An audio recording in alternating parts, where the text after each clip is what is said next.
Thank you, Madam Chair. I'm Andrew Christie. I'm director of the Santa Lucia chapter of the Sierra Club, a nonprofit.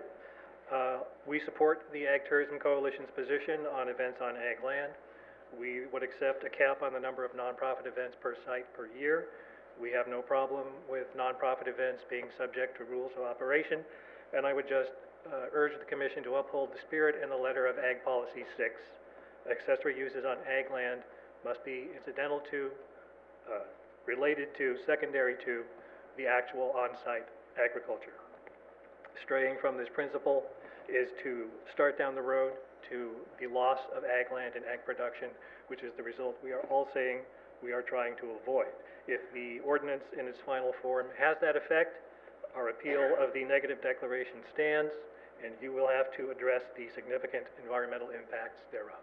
Thank you. I'm Deanne Gonzalez, Madam Chair, Commissioners.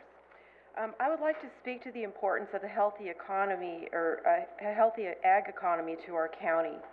In the challenging times that we are experiencing, one of the areas that we are still seeing some healthy economic activity is with our tourism. While the winery industry is enjoying much of this patronage, it is important to remember that through their worldwide promotional efforts, they have brought tourists to our county, not only from all across the United States, but from countries worldwide. Some of these world travelers enjoy strong currency related to the U.S. dollar and spend freely, not only with these wineries, but also with our hotels, parks, restaurants, transportation companies, and many other local businesses.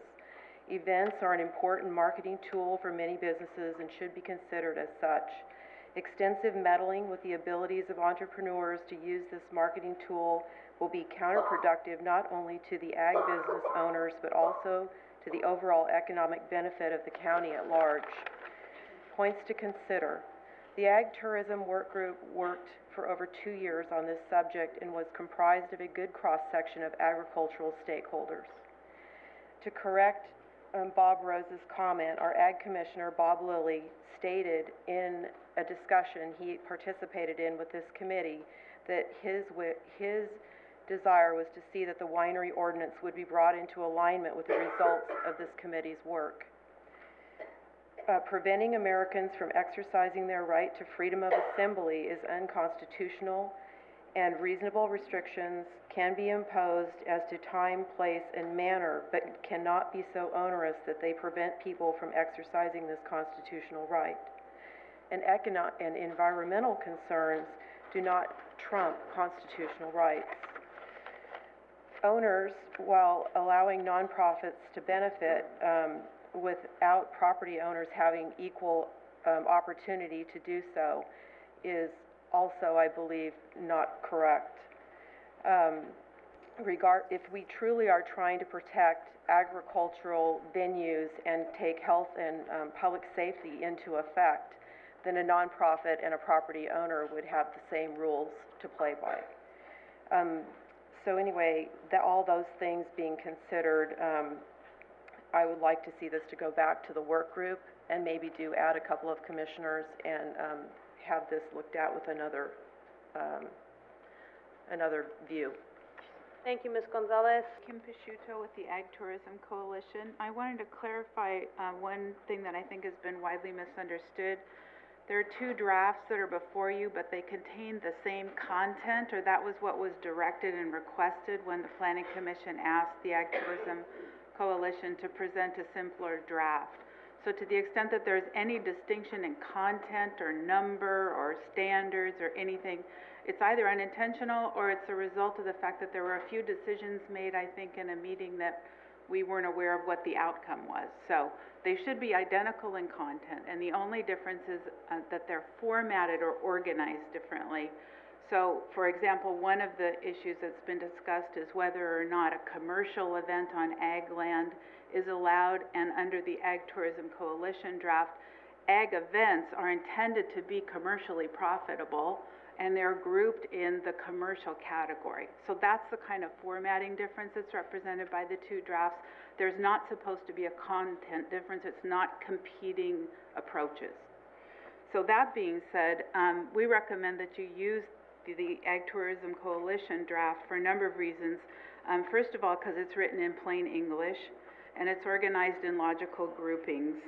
It's easier for the public, people who aren't familiar with land use ordinance language to use and to know where they fall.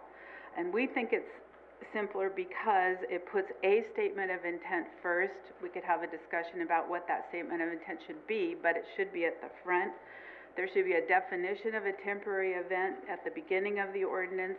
It organizes the categories into logical groupings, so a nonprofit goes under the public benefit category and an ag event goes under the commercial category, so that a reader has an overview of where they might fall and which event might apply to them.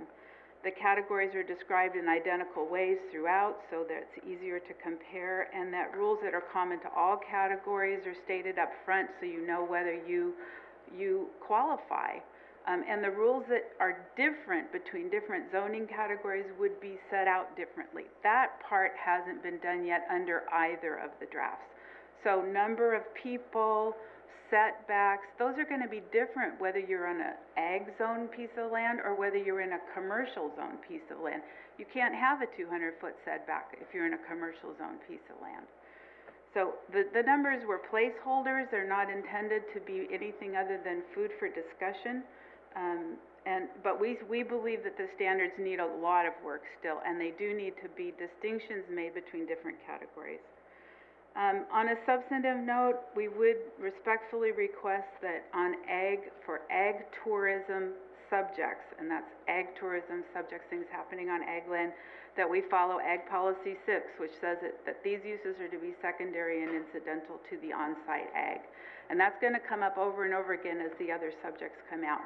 So if you allow an unrelated event on ag land, you're also going to allow an unrelated retail outlet on ag land, you're going to allow an unrelated hotel on ag land, when what we should be looking for is a farm store and not a 7-Eleven, a farm stay and not a hotel. That's the distinction, and that's the consistency in the framework that we're asking for. Thank you, Ms. Picciuto. Your time is up. Good afternoon, Madam Commissioner and Madam Chair and Commissioners. Charlie Whitney on behalf of the Agriculture, Business, and Labor Educational Coalition of San Luis Obispo County. You'll have to bear with me. I've got a nasty cold and really didn't want to come down here today, but this issue kind of forced me to. ABLCO and its affiliates represent more than 2,500 businesses, organizations, and individuals in the San Luis Obispo and Santa Barbara County areas. ABLCO is concerned by the prominence that's been given to the Ag Tourism Coalition's proposal in this process, and we're kind of wondering what happened to the original material that was submitted by the Ag Tourism Working Group, which was put together by the Ag Commissioner's Department and the Planning Department. I don't see much mention of it anywhere in these documents that I've been reading over that were on the internet. ABLCO is also concerned by the fact that no stakeholders sat at the subcommittee table during the discussions, as a member of the subcommittee during the discussions that they had. There may have been some stakeholders in attendance, but none were actually sitting at the table. We think that's a big problem.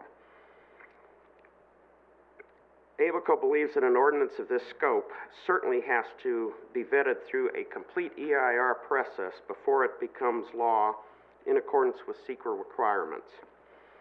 Finally, and most importantly, in reading the definition of an event, ABLCO believes that this ordinance is also a First Amendment constitutional issue.